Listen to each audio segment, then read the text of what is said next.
La vache qui rit. La vache qui rit manolotra anao ny vaovao. La vache qui rit. Mafinaritra ny tontolo andronao. La 4G Patelma vous présente Ny vaovao. voalohany ka hatramin'ny 13 desambra ho avy izao ararotiny fihenam-bidy miavaka amin'ireo entana maro isan-karazany. Batimax, la qualité au meilleur prix. Vous présente Ny vaovao.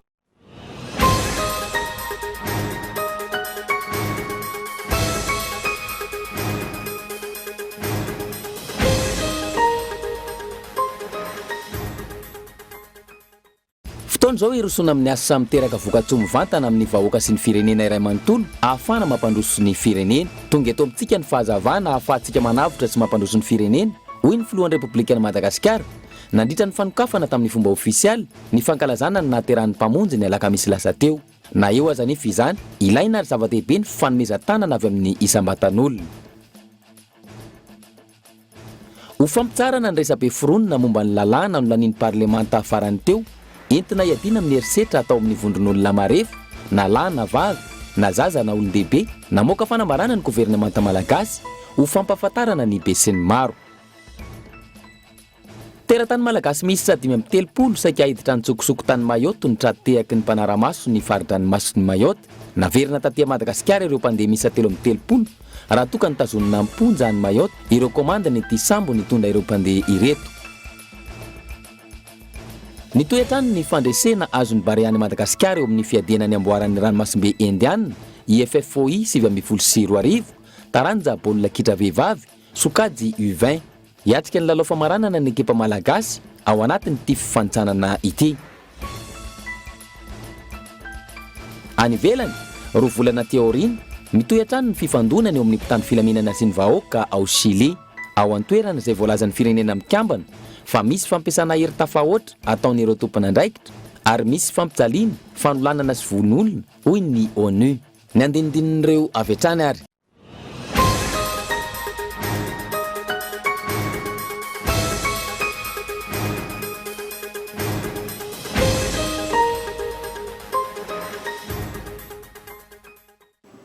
Miarapa tompoko lasy, tompoko vavy, tonga soa ato amin'ny fampahalalam-baovao lehibe ny Kolo TV amin'ity anio ity ary manasanao ihany koa anjo izany hatramin'ny farany ny matonda atsoratra no anomboantsika ny fampahalalam-baovao amin'ity anio ity. Fotoana izao irosoana amin'ny asa miteraka vokatsoa mivantana ho an'ny vahoaka sy ny firenena iray manontolo ahafahana mametraka ny fampandrosoana. Tonga eto amintsika ny fahazavana ahafahantsika manavotra sy mampandroso ny firenena hoy ny filohan'ny Repoblikan'i Madagasikara nandritra ny fanokafana tamin'ny fomba ofisialy ny fankalazana ny nahaterahan'ny mpamonjy ny alakamisy lasa teo. Na eo aza nefa izany rehetra izany zava-dehibe ary ilaina ny fanomezan-tanana avy amin'ny isam-batan'olona.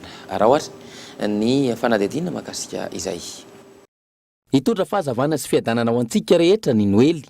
Ho Noely feno fifankatiavana, fifanampiana, fifamelana, fifandeferana ary firaisan-kina ho an'ny rehetra ny Noely 2022. Io ny firariana sy tsodrano natolotry ny filohan'ny Repoblikan'i Madagasikara ho an'ny vahoaka malagasy nandritra ny fanokafana tamin'ny fomba ofisialy ny fankalazana ny nahaterahan'ny mpamonjy teny Antaninarenina ny alakamisy lasa teo. Nambarany tamin'ny lahateny nataony ihany koa fa efa tonga eto amintsika ny fahazavana ahafahantsika manavotra sy mampandroso ny firenena. Ambety tenin'ny filoha sy ireo mpikambana eo anivon'ny gouvernemanta tamin'ity herinandro ity ny hoe tapitra izay ny fotoana fanarenana ireo lesoka rehetra napitsoka lalina ny firenena tao anatin'ny fanitrana sy ny kolikoly. Iroso amin'ny asa avy hatrany isika ho an'ny taona 2020. Asa izay teraka vokatsoa mivantana amin'ny lafiny ara-toekarena, sosialy, kolotsaina sy ny maro hafa. Tsy hisy intsony ny zanankala hafa. Azo tombotsoa avokoa ny vahoaka malagasy rehetra sy ny firenena iray manontolo. Eo amin'ny sehatra ny fitandrahana ny arenakibon'ny tany ohatra, nanamafy ny Prime Ministre lehibe ny gouvernemanta fa tsy maintsy ho avaozona ny lalàna azon'ny rehetra tombony amin'ny fitandrahana, na mpitrandraka, ny fanjakana na ny vahoaka malagasy rehetra, indrindra ireo mponina eny fotony. Ho jerena manokana ihany koa ohatra ireo mponina marefo any amin'ireo faritra mitondra takaitra matetika noho ny loza voajanahary. Nahazo $10 avy amin'ny banky iraisam-pirenena Iatrehana izany Madagasikara, volona izay tsy averina. Io famatiny banky iraisam-pirenena ho an'i Madagasikara io, izay midika ho fatokisan'ireo mpiara-miombona antoka sy mpamatsy vola ny mpitondra fanjakana. Ny mpitondra fanjakana izay hita fa miompana avy hatrany amin'ny asa. Na eo aza nefa izany fahavononana sy finiavana ary fitiavana ny mpitondra fanjakana ampandroso ny Madagasikara izany, sarotra ny atongavana amin'ny tanjona tiana ho tratrarina raha tsy misy ny fiovana sy ny fahavononana iova amin'ny isam-batan'olona. Izany hoe vahoaka amin'ny fanometanana, miray hina, miavana, mahay mandefitra ary indrindra vonona ny anasoa ny hafa ao anatin'ny fahasamihafana. Fomba fijery izay hitambarany rehetra amin'izao ankatoky ny fetin'ny Noely izao. Izay no makasika ny mahatonda tsoratra fa ho fampatsahivana sy ho fampitsarana ny resabe foronina momba ny lalàna no laniny ny antenimera farany teo iadina amin'ny herisetra atao amin'ny vondron'olona marefo na lahy na vavy na ankizy na olon-dehibe namoaka fanambarana ny governemanta malagasy ho fampahafantarana ny be sy ny maro. Raha ao anatin'ity fanadihadiana manaraka ity ny makasika izay fanambarana izay. Mampafantatra ny be sy ny maro ny governemanta malagasy fa ny lalàna no laniny ny parlemanta farany teo entina iadina amin'ny herisetra atao amin'ny vondron'olona marefo na lahy na vavy na zaza na olon-dehibe. Tena atao erovana indrindra ny vehivavy sy ny ankizy izay maro anisy amin'ireo iaran'ny herisetra miseho an-tokantrano na ao anaty fianakaviana na eny anivon'ny fiarahamonina noho ny fihaverana azy ireo marefo ka mora hanaovana herisetra. Tsy misy nandininy ray aza ao anatin'io lalàna io, manome vahana ny fiarahana na ny fanambadian'ny mitovy fananahana, ary tsy mikitika na kely akory aza ny lalàna manan-kery eto amin'ny tanin'ny Repoblikan'i Madagasikara momba ny famaritana ny atao hoe fianakaviana izay tsy maintsy ahitana lehilahy sy vehivavy mifamatotra amin'ny fanarahan'ny mariazy. Ny lalàna manan-kery eto amin'ny firenena mifehy ny fanambadiana raha teo ihany koa dia milaza mazava fa lehilahy sy vehivavy ihany no afaka mifanambady ary tsy azo ekena eto amin'ny tanin'ny Repoblikan'i Madagasikara ny fankalazana mariazy eo amin'ny mitovy fananahana. Ny lalàna natao iadina amin'ny herisetra mianjady amin'ny vehivavy sy ny ankizy dia tsy manafona velively ireo lalàna voatanisa teo aloha ireo. Tsipahana araka ity fanambarana navoaka ny governemanta ity ary melohina marin-drano ny fampifangarona ny antony ara-politika iny natao momba io lalàna vaovao io sy ny fanambadian'ny lahy sy ny lahy na ny vavy sy ny vavy. Ny Prime Ministre lehibe ny governemanta dia manao antsoavo amin'ny olo-pirenena rehetra tsy hanaiky ho voafandrika amin'ny famoronana lainga noho ny antony ara-politika ampisavorovoron'ny saim-bahoaka fa hiara isalahy kosa amin'ny fiarovana ny vehivavy sy ny ankizy izay hita saika ho isan'andro any anaty fiarahamonina rehetra any ny herisetra mianjady amin'izy ireo ka tsy tokony ho tazana ampotsiny. Natao teto Antananarivo ny 20 Desambra 2024.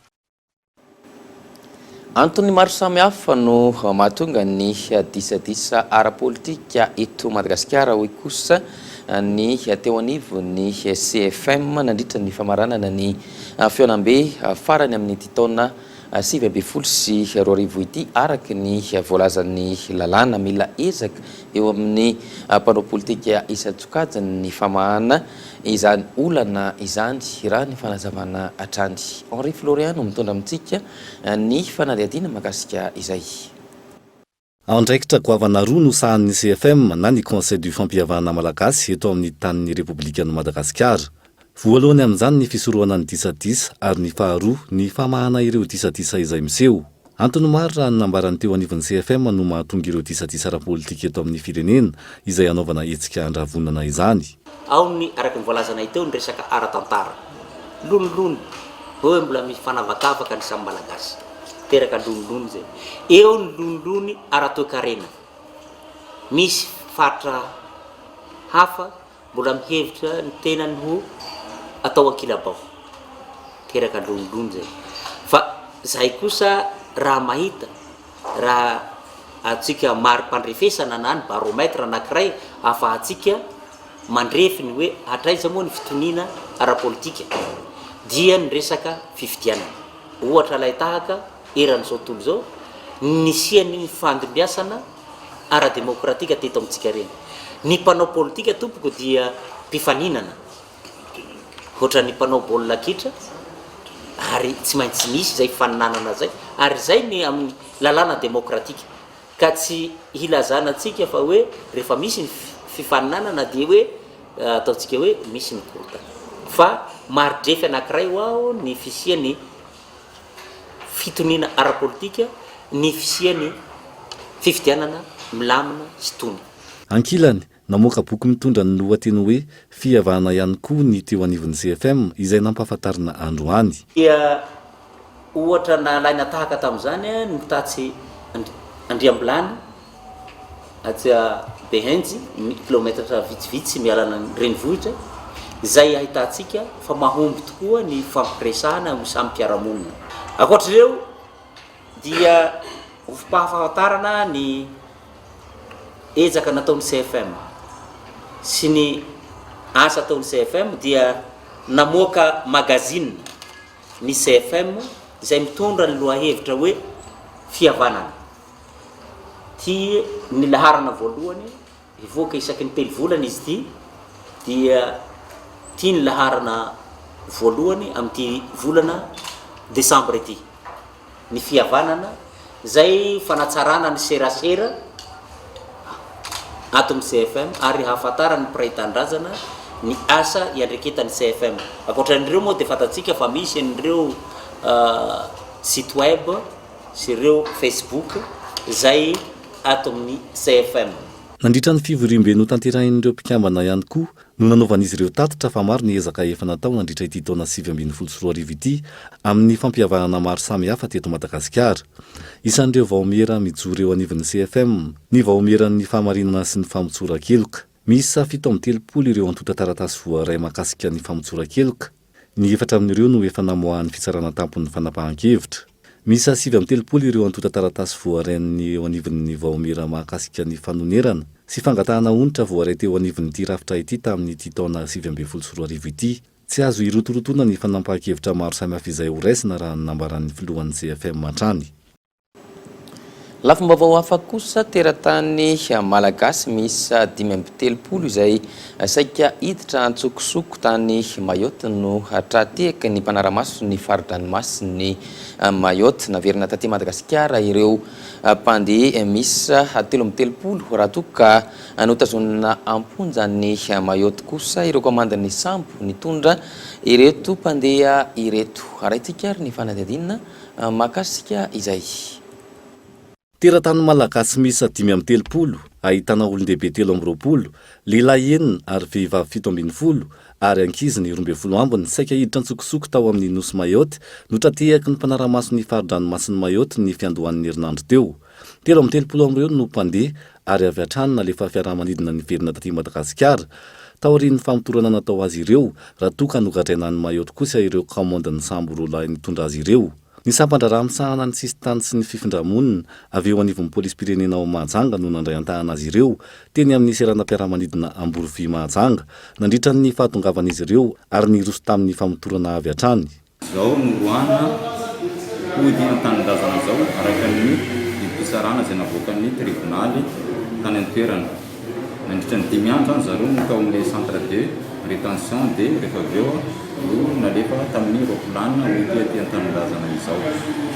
Tsara marihana fa ny roalahy tamin'izy ireo zany hoe ireo komandany Lakoky dia nahazo sazy miantona 9 mbolana an-tranomaizina noho izy ireo nanampy anireto malagasy reto tamin'ny fitsofoana antsokosoko ny fivezivezena na ny fivahinianana tsy ara-dalàna tany Mayotte zany hoe amin'ny territoire français iny any zany.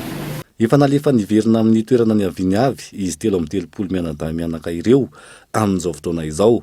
Izy ireo izay saika niditra antsokosoko tany Mayotte tao aorian'ny famotorana natao azy ireo.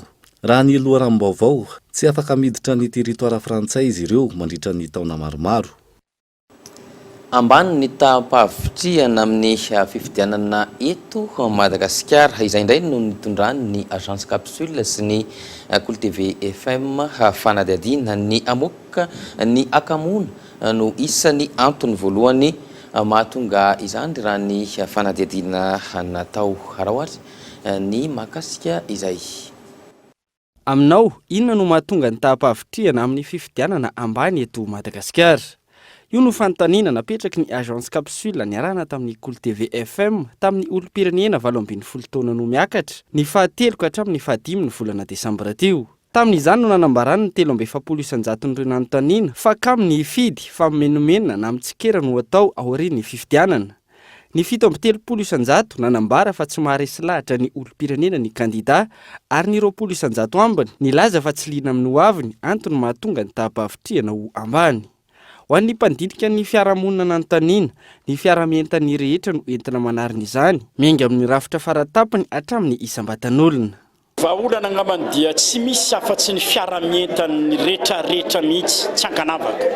Tsy fotoanan'ny faniliana andraikitra ny eto. Fa voalohany indrindra aloha dia tokony miainga amin'ny fanekeny rehetrarehetra tsy ankanavaka ihany koa. Tsy vitana tokony olona ray samirery io. Fa nisy anambaratongany, fitondram-panjakana, izay atao hoe ray aman-dreny mpiandra rahampireny amin'ny akapobeany, ny société civile, ny parti politique, manana andraikitra ihany koa ny olom-pirenena tsirairay avy, ary tsy finaritra fotsiny hoe itsikera fa manome tolo-tanana.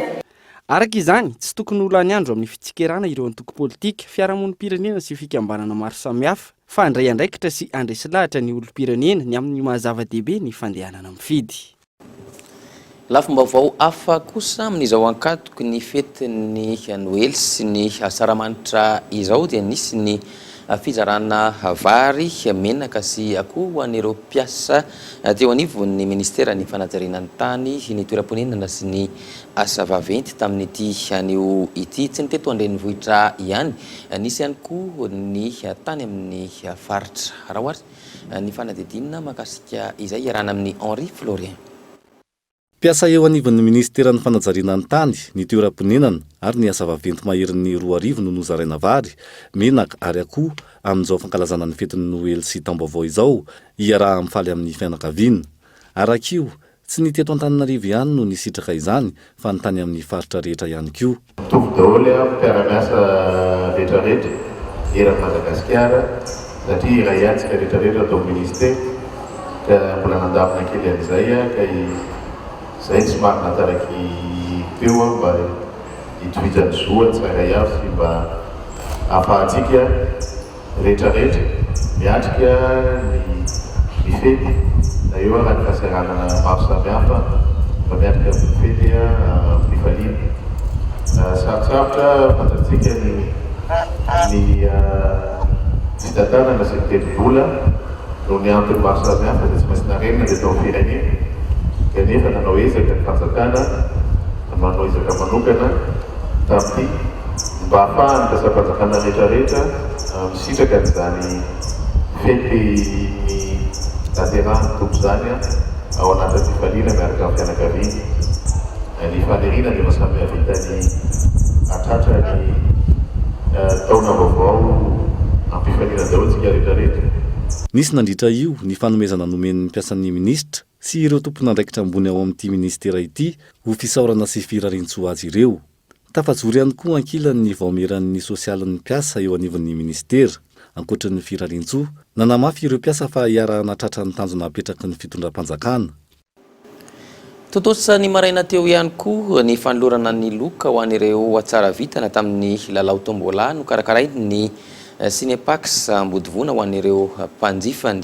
Maro ihany koa ny tolotra amin'izao fetiny Noely sy ny farany taona izao ho iatrany ny tompon'andraikitry ny Cinepax. Io nasaina no mitondra amintsika ny fanazavana mahakasika izay. Misa 440 ireo voasarika ka nahazo ny fanomezana avy amin'ny Cinepax sy ireo mpiara-miasa aminy tamin'ity androany ity. Isan'ny loka lehibe tamin'izany ny tapakila fiaramanidina ho an'olo roa, Tana Maurice Tana, teo ihany koa ny motoscooter. No tanterahana androany ny fizaran'ny fanomezana teny amin'ny Cinepax Ambodivona. Fa tamin'ny 7 volana novambra ka hatramin'ny 17 volana desambra zany le tombola de Noël tato amin'ny Cinepax. Zay olona nanana ticket 20 000 ariary no afaka miparticiper. Dia teo amin'ny 5 000 teo zany ny isan'ny participant. 440 no naresy no nahazo loka. Misy loka zany niara-niasa tamina partenaire maromaro zany ny fanomezana loka tao amin'ny rooftop-ny Cinepax.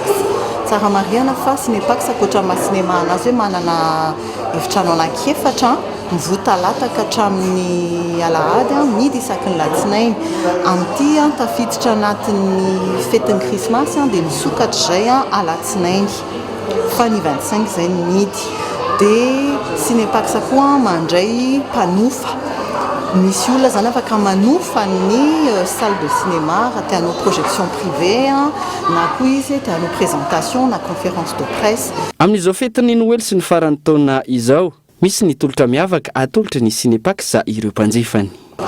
Amin'izao farany taona zao zany dia ny zavatra marisika indrindra ny olona dia mividy an'ilay hoe Cinépass.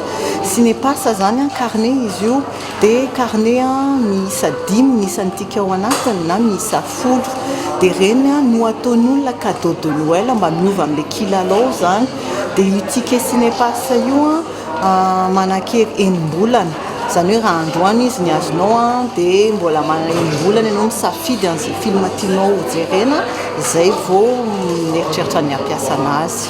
Itoy hatrany ny fanomezana fahafampo ireo mpankafy ny horonan-tsary eto Antananarivo hoy ny tompon'andraikitra avy amin'ny Cinépax Ambodivoana. Izay ny teny amin'ny Cinépax Ambodivoana fa manoetrany ny asa fanampiana ny mpiarabelona ny vondrona Filatex amin'izao ankatoky ny fety izao isan'ireo ny sitraka fanampiana avy amin'ity vondrona ity ny orphelinat ny mpankafy eny Taosy teo ihany koa ireo tsy manan-kelofana teto Andrenivohitra izay nomena sakafo. Io nasaina trano no mitondra amintsika ny fanadihadiana makasika izay.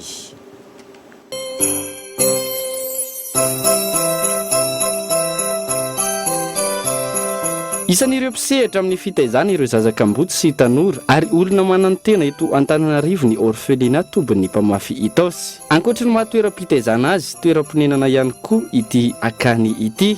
Nitondra ny anjara biriky ny fanampiana ity fitoerana ity ny vondrona Filatex ka nanolotra vary milanja 500 kilao sy menaka 20 litatra.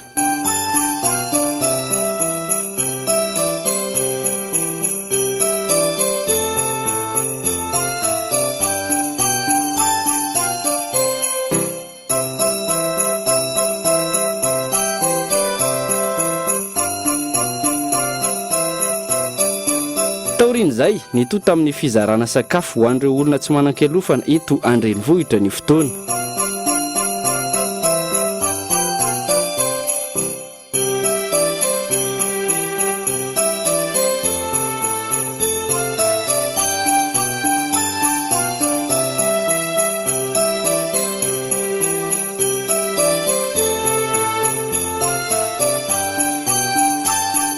Izao etsika izao izay tafiditra ao anatin'ny asa sosialy fanao ny vondrona Filatex amin'ny fankalazana ny fetiny Noël sy ny farany taona. Anjara biriky entina hanampiana ny mpiarabelona mba samy azo ny anjarany sy fety ampifaliana ny rehetra.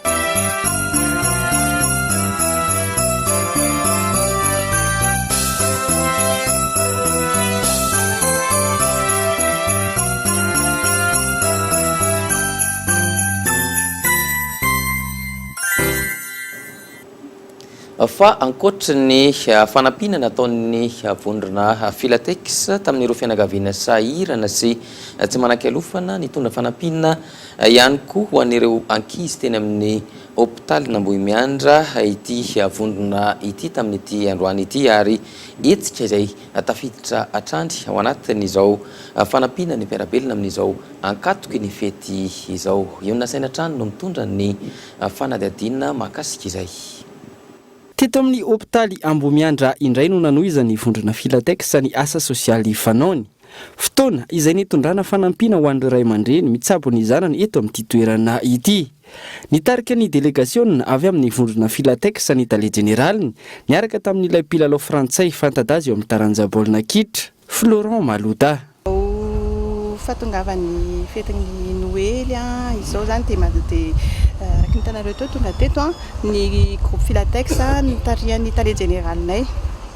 Zany dia noho ny fahatsapany fa misy ady tokony atao amin'ireto ankizy madinika sy fianakaviana izay tsy traha-pahasahiranana na tsy fahasalaman'ny ankizy amin'izao fety izao.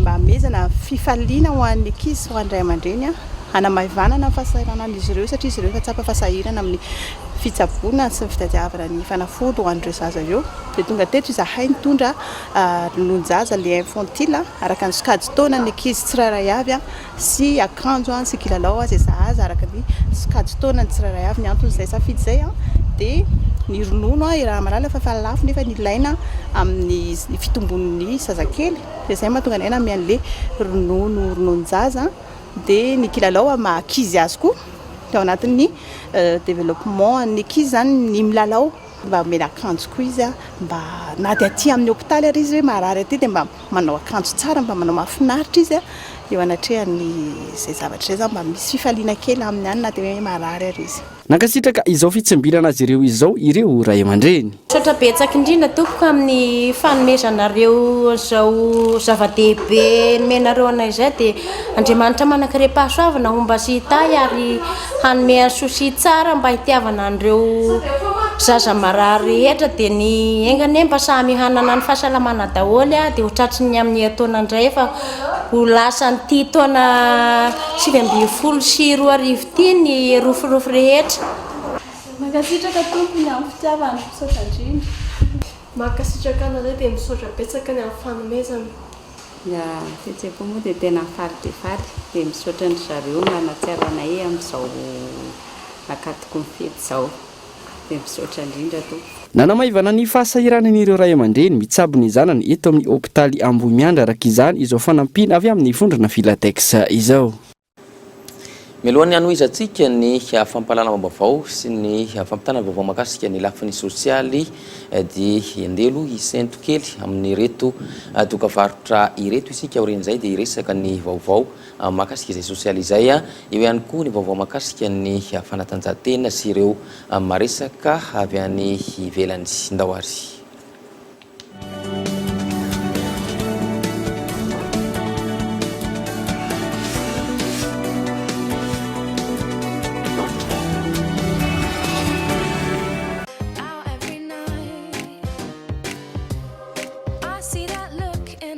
Payez vos courses avec Mvoul dans les magasins. Nouveau chez Leader Price et uniquement avec Mvoul. Gagnez du temps en faisant vos courses en ligne sur www.leaderpress.mg. Commandez en ligne, payez directement avec Mvoul et récupérez vos achats au Leader Press le plus proche de vous. Simple, immédiat, sécurisé. Telma, Safid numéro 1 Malagasy. Geox, Puma, San Marina, Unisa, Tamaris, Guess, Minelli, JB Martin, Adidas, Fossum, Asics, New Balance et Ralph Lauren. Boutique Le Coin des Marques, un grand choix de parfums, montres, sacs et chaussures de marque. Alors, venez découvrir notre boutique Le Coin des Marques, des articles de marque pour hommes, femmes et enfants. Le Coin des Marques, à Faravouch, téléphone 033 71 848 68. Na tsotra kely, na sarokenatra, na be aniany, na mibalika be, ny tsika dia fampanantenana finamanana ary misy fiatraikany amin'izay mahazo azy. Atao amin'ny Batimax, zava-dehibe ho anay no mizara hafaliana sy tsika. Ny voalohany ka hatramin'ny 13 Desambra ho avy izao, ararotiny fihenam-bidy miavaka amin'ireo entana maro isan-karazany. Tongava ary mitsidika ireo magazay Batimax Andraharo sy tsara lalàna. Batimax, la qualité au meilleur prix. Vaovao, Telma Wiki plus 4G, la finday intelligent 4G et famille WhatsApp, Facebook, YouTube, Google Assistant, Telma et moi, Zayaz Naomiel à la système iOS. Zayan, famille appareil photo 1,3 mégapixels la selfie, Miss Bluetooth, hotspot Wi-Fi coup, apakaizara nos connexions, Aaron batterie matanzak mahachacham teloandro bezao. Zandret Sang, en vidin 79 000 RTTC Moons, Manatunanga Telma Shop.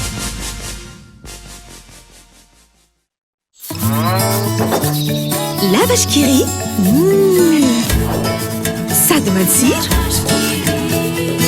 no mampazoto malery, misy calcium sy vitamine ary fer ihany koa. Mahazo fafinaretana ery ny ankizy, efa na ny lehibe ihany koa. La vache qui rit, ho finaritra ny tontolo andronao.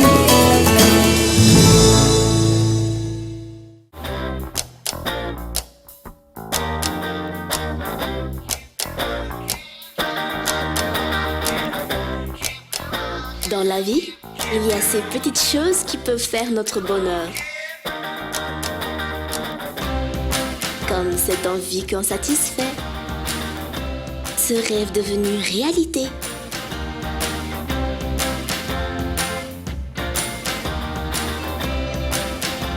Ce désir qu'on découvre. Ou cette passion qu'on revit. Il y a aussi cette curiosité. Cette satisfaction d'avoir dépassé ses limites. Ce goût qu'on aime retrouver. Et cette rencontre qu'on n'oubliera jamais. Nous avons tous quelque chose à vivre chez Accourdig. Et jusqu'au 7 janvier, participez à la grande tombola de Milala pour gagner des lots exceptionnels.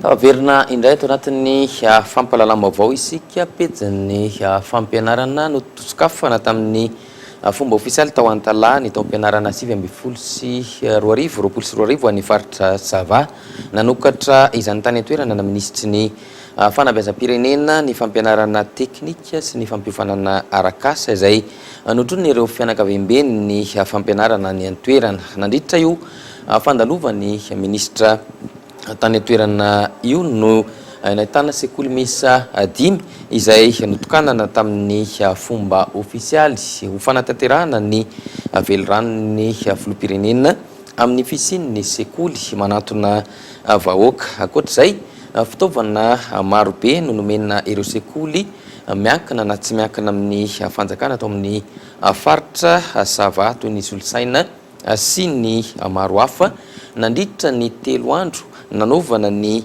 fitsidihana ny paritra nataon'ny ministra tompon'andraikitra tany an-toerana fa iverina eto Antananarivo isika ao anatin'izao fanamarihana ny fetiny Noely sy ny faran'ny taona izao mikarakara etsika ny antoko malagasy miaramiainga ao Alasora fampisehoana ireo asa tanan'ny mpikambana varotra sy fampiratiana ary fampialana voly ireo ankizy ireo no hita amin'izay etsika Noely fitiavana izay raha ohatra ny fanadihadiana mahakasika izany.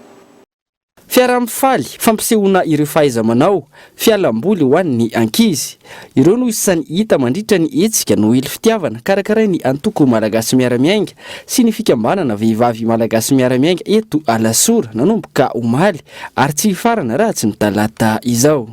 Tietsika ty zany dia nentin'ny ekipa malagasy miaramiainga miaraka amin'ny vehivavy malagasy miaramiainga amin'izao fety Noely izao nanomboka omaly ary farana ny 24 décembre entin'ireo mpikambana rehetra mampiseho ny asany sy ny fiveloman'izy ireo anaty fiarahamonina ary ahitana koa ampifaliana ny ankizy dia misy fampifalifaliana fakana sary fizarana biscuit izay isaorana manokana ny filohan'ny ambonahitra vehivavy malagasy miaramiainga izay nanolotra fanomezana ho an'ny ankizy tamin'ity Noely.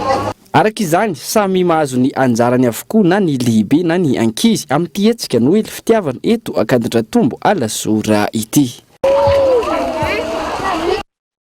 Fa mbola mijanona hoedatra eny anivon'ny fiarahamonina malagasy kosa ny firesahana mahakasika ny fadimbolana ho an'ny vehivavy tsy voaresaka firy eny anivon'ny fiarahamonina ihany koa ankilany izany raha ny nambarany ireo mpisehatra amin'ity amin'ny fampiroboroboana ny vehivavy tokony ho atevenina ary ho ampitombona bebe kokoa ny fanabeazana sy ny fampahafantarana izany ho an'ireo vehivavy raha ny fanadihadiana natao. Henri Florian no mitondra amintsika ny fanampanazavana sy ny fanadihadiana mahakasika izay. Trangan-javatra natoraly tsy maintsy hatrehin'ny vehivavy eo amin'ny fiainany ny fadimbolana kanefa tsy voaresaka loatra eny anivon'ny fiarahamonina mandrakankehitriny. Araka ny fidinana ifotony no tanterahin'ireo mpisehatra amin'ny fampivoarana ny vehivavy, voasokajo enatra sy fady ny firesahana izany amin'ny faritra maro eto Madagasikara. Isoroana izany, tokony hatevenina eny anivon'ny fiarahamonina ny fanabeazana sy ny fampahafantarana ireo fihetsika tokony atao mandritra io fotoana io, hoy ny nambaran'ireo mpisehatra manomboka ao an-tokantrano sy any an-tsekoly. amin'ny voalohany tokony conscientiser koa ny parent ny fiarahamonina rehetra mihitsy hoe zavatra naturel io resana io mba afahana magnampy le ankizy vavy rehefa tonga le fotoana fa misy koa ezaka tokony atao au niveau ny école satria indraindray agny le zavatra miseho tratra amin'io agny farafaratsy mba mitokana douche ho an'ny vehivavy mitokana toilette ho an'ny lehilahy dia mba misy réserve ohatra nataon'ny ministère de santé ary amin'ny jeune angambazy manana point dia hoe mba manome le serviette hygiénique raha ohatra tonga tampoka le fotoana tokony misy amin'izay isaka ny sekoly. Ankoatra izay maro ihany koa amin'izao fotoana izao raha ny fanazavana trany ireo vehivavy no tsy mampiasa ireo fomba fitiovana sy fitaovam-pitiovana ilaina amin'ny fotoanan'ny fadimolana noho ny antony fa efa mividy sy tsy fahafantarana.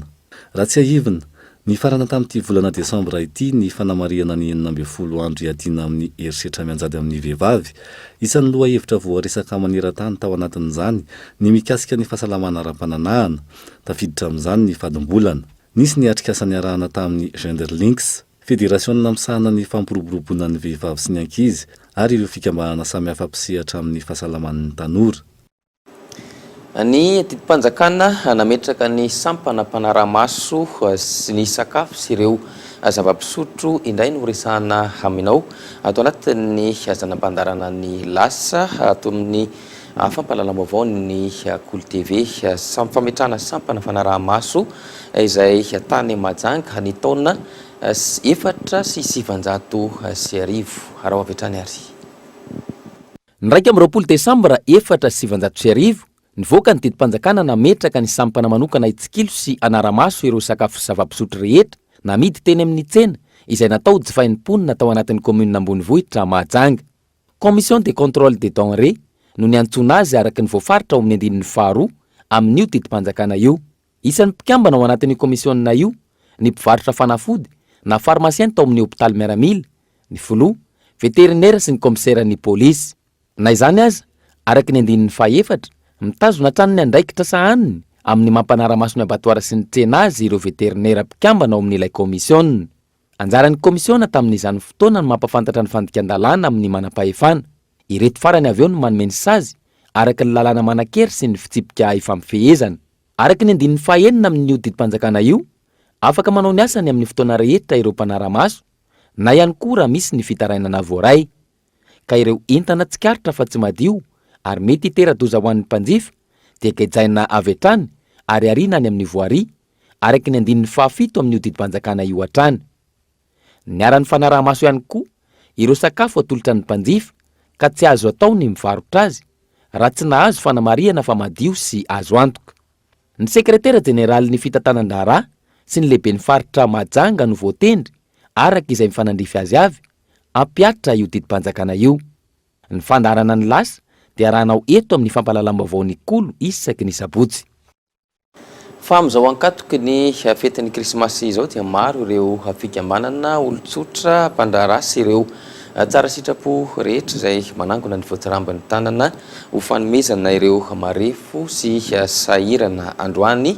Ireo zokiolona atao amin'ny boriboritany voalohany no notolorana fanomezana tolotanana avy amin'ireo tanora izay mivondrona ao amin'ny tanora miandandan'ny hoavy ao amin'ny boriboritany faharoa hatrany. Ny felim-pisaorana izy ireo manoloana izany raha azy ny fanampanazavana makasika izay.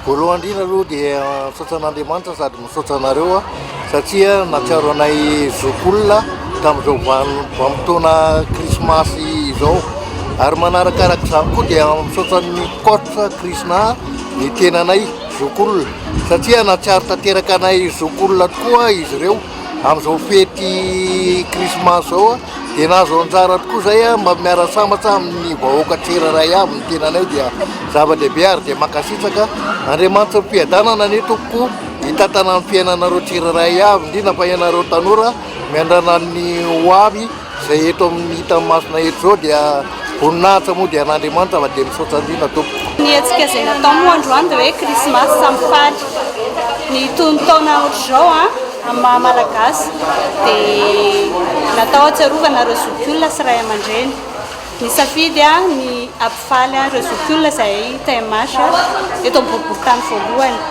tamin'ity krismas 2024 sy 2024 ity reo zokiolona izay nitsongainy moa dia reo zokiolona sahirana amin'izao dia mahafinaritra ny hoe manome fanampiana reo mpiara-belona indrindra ny zokiolona sahirana ohatr'ireo mba ho fanampiana azy amin'izao fety izao dia izay ilay loha hevitra hoe krismas samy faly. Vaovao mahakasika ny fanatanjahantena mitoetra ny fandraisana azo ny barean'ny Madagasikara eo amin'ny fiadinan'ny amboaran'ny ranomasimbe indiana UFFOI 2024 taranja baolina kitra vehivavy sokajy U20 hiatrika ny lalao famaranana ny ekipa malagasy eo amin'ny ity fifaninanana ity. Raha ohatra fanadihadiana iarahana amin'ny Henri Florent. Mbola nahazo fandresena indray ny Barea de Madagasikara sokajy U20 vehivavy omaly zoma teo amin'ny andro faefatra iadinan'ny tompondakan'ny ranomasimbe indiana UFFOI 2024 taranja baolina kitra fionana ny tanterana tao amin'ny kianjan'ny Saint François Xavier aty Maurice. Resin'izy ireo tamin'ny isa mazava 7-2 mantsy ny ekipan'ny Mayotte, lalao izay nametraka ny Madagasikara hoe amin'ny larana voalohany ary natafita azy hiatrika ny famaranana. Tsy nahatohitra ny malagasy ry zareo Mahorezy raha noheverina fa anohitra. Nitarika ny isatrano ny malagasy tao anatiny 90 minitra ny lalaovana. Manana isa 10 ny Barea taorian'ity lalao ity rehefa nandresiny 3 sy nanao atsala iray. Tsy manana lalao atao intsony ny malagasy ary mitana ny larana voalohany Vonjimaika. Faharoa La Réunion izay manana isa 7 ary mbola manana lalao iray. Iankina amin'ny lalao farany ho tanterana rapitso alahady zany ny alalana izay ifanehitra amin'ny Barea eo amin'ny famaranana. Tsy ahivina araky ny fitsipika napetraky ny mpikarakara ikatroka eo amin'ny famaranana ireo ekipa roa manana isa be indrindra. Ny maresaka avy any Chili no mitondra mamarana ny fampahalalam-baovao tamin'ity anio ity ankasitrany ianao nanaraka izany hatramin'ny farany mametraka ny veloma mandrapitafa ary ho amin'ny manaraka indray veloma toboko.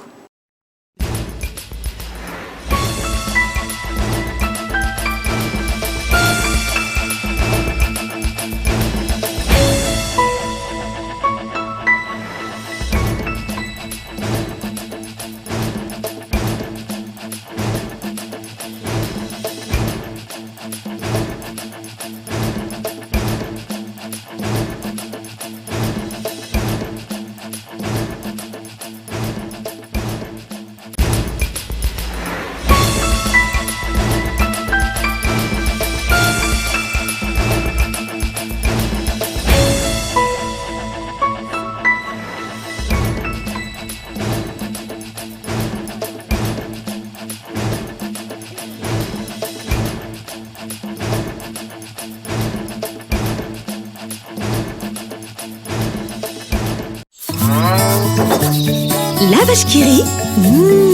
Narahinao teo ny fampalalam-baovao miaraka tamin'ny Lavage Kiri.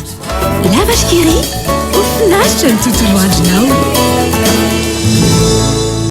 Voalohany ka hatramin'ny 13 Desambra ho avy izao ararotiny fihenam-bidy miavaka amin'ireo entana maro isan-karazany. Batimax, la qualité au meilleur prix. Vous a présenté Ni Vavao. La 4G Batelma vous a présenté Ni Vavao.